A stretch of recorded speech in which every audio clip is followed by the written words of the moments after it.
Imagine a regular morning, going out for work in a city. What is it that you most likely face? Is it noise?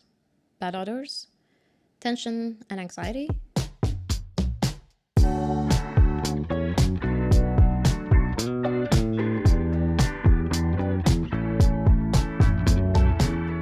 The first thing most people see when they get out in the mornings, especially if you're living in a city, is the streets filled with cars and different vehicles. In the city streets, there is a constant noise of cars honking and speeding, angry drivers sometimes even shouting at each other, and a lot of bad smell and air pollution.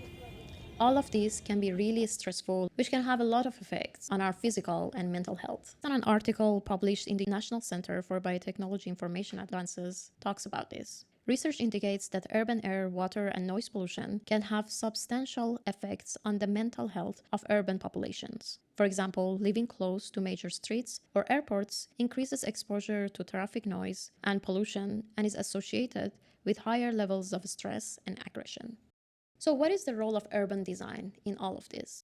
Urban areas are filled with streets that serve cars, and these are streets that can have high, medium, or low traffic, which leaves a little space for pedestrian movement, especially for those ones who need it the most, like children and elderly. At the same time, those who live in the modern cities face an overstimulating environment every day, with a lot of noise, with a lot of smells, and a lot of light, which after a while can really become tiring for our bodies to go through. And this makes us be tired through most of our days and makes it even harder to start our days in a positive way and maintain even focus during the day as we are doing our different activities.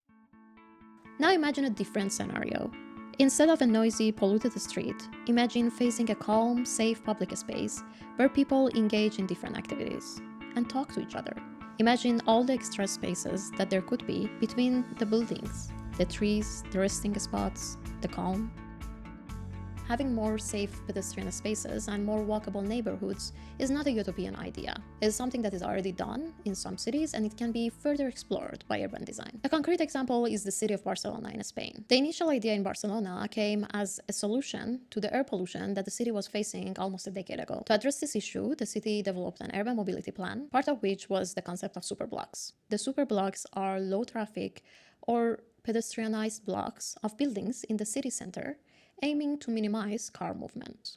This is achieved by reducing the speed limit in the streets inside the superblocks, so cars are directed to the higher speed streets surrounding the superblock, leaving the inside streets calmer, less polluted, and safer for pedestrians to move around. This not only reduces the particle emissions and noise pollution, but also creates a space for people to walk, to cycle, contributing to the physical and mental health of the inhabitants. When we give priority to the people who are living in a neighborhood by allowing them to safely move in their streets, cities can promote physical and mental health, community and social interaction, and reduce the negative impacts that urban areas have on the natural environment.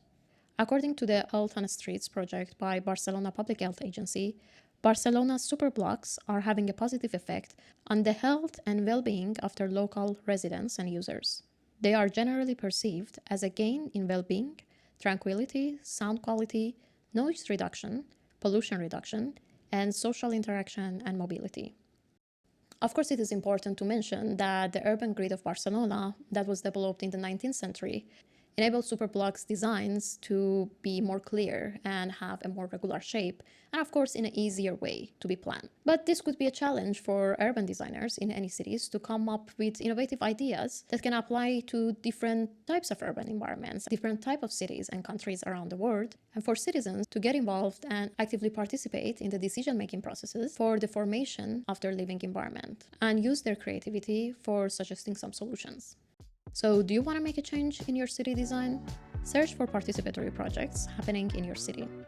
If you enjoyed this video, make sure to support us in any way that you would like to. You can comment, like, share the videos, or follow us and subscribe to our channels on YouTube, LinkedIn, Instagram, TikTok, everywhere. Thank you, and talk to you soon.